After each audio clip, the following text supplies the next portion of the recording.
We've got this video here from Sky News Australia. This is called Angry Erupts as Jordan Peterson is censored on YouTube.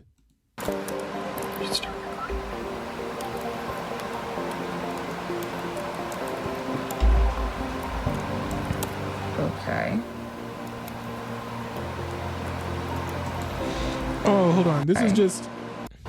Oh, I know what this is. I think. This isn't... This is literally just the autocorrect. This happens to me all the time. This isn't shocking to me. This is not funny. Do Ben Shapiro. Ben Shapiro, yeah. Brett Cooper. Brett Weinstein's brother. What did I do wrong?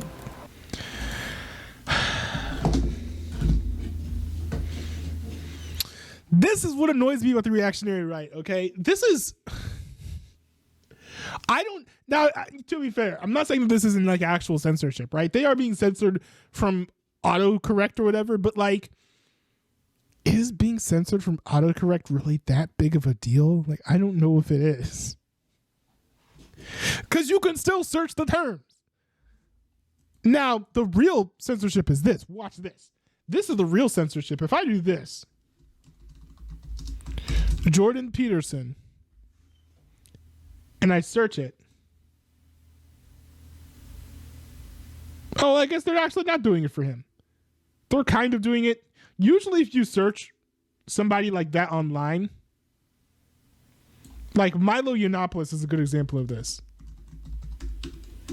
I'm sure. If you search Milo Yiannopoulos, most of what you'll find is mainstream news uploads of him and talking about him. Right, generally speaking. Or like left-wing commentators, like this Jack Doolittle person. And like I see this all the time with Tim Pool, where search Tim Pool and what you get is usually just like left-wing content. You don't even get mostly Tim Pool clips. You get what?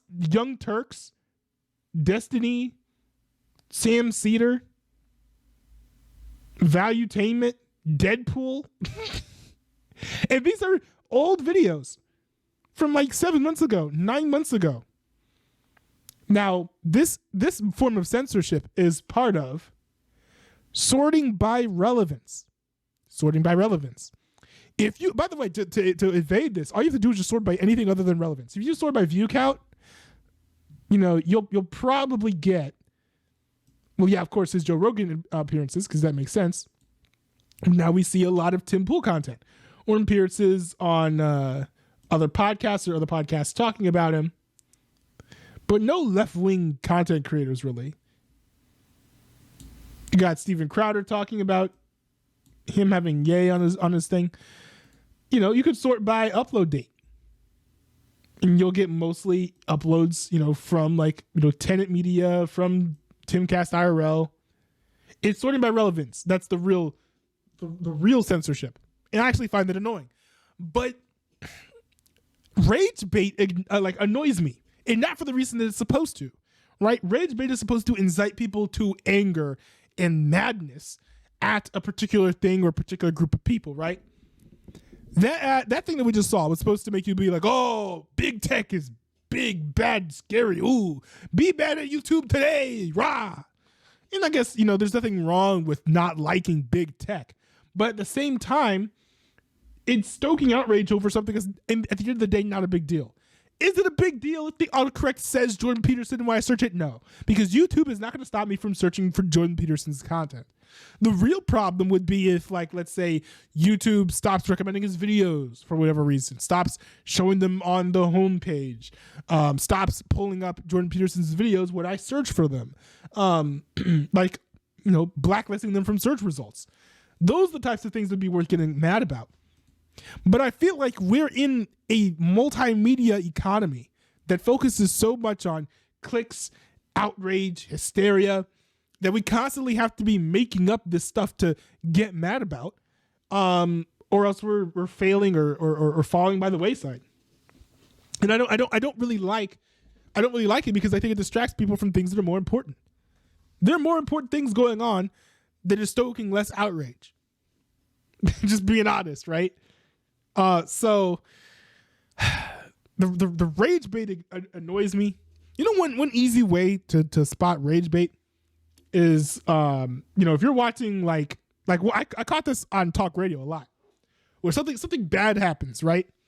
Something bad happens. I think I noticed this with the Israel-Hamas war, right after October 7th. A lot of time over that weekend was spent blaming Joe Biden for the war happening because he freed up funds to go to Iran, and then Iran then used, I think, an equivalent amount of funds, if I'm not mistaken. At least that was the rumor. I don't know if that's been confirmed, but it's been said that Iran, used the fact that America freed up funds to give to them to then spend funds funding Hamas, which they then used for this terrorist attack. I don't know if that's entirely true, but people are kind of connecting those dots because that was one heck of a coincidence, let's be honest. And then there was a whole narrative over the weekend where it's talking about how Joe Biden has allowed this thing to happen. This whole thing is Joe Biden's fault. The Democrats, that's rage bait. I'm going to be honest. We're going to spend more time blaming Joe Biden for what happened in the Middle East than reporting what actually took place. Now, there are some people who, after a few days, they kind of got thrashed together and they started reporting mostly on what was happening in the Middle East. But it's like, if the first instinct when something bad happens is to point fingers at the other person, I think that's rage bait. And that's just polarizing nonsense, right?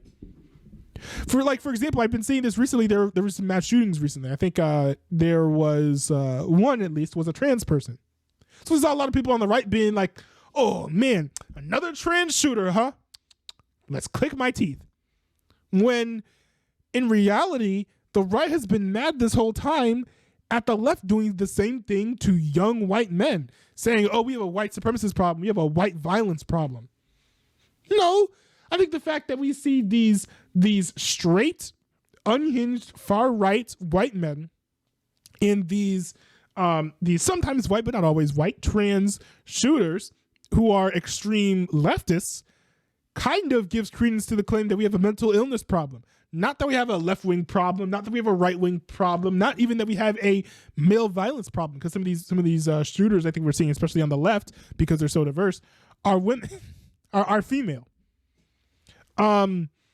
So it annoys me so much how fervently commentators love distracting us and getting us all divided rather than pointing to either the actual cause of the problems or reporting on things that are happening with just breaking news and instead focusing on ways they can polarize the people. I find that annoying. I think it's counterproductive. I think it's causing people to be not as informed as they could be, nor as informed as they should be.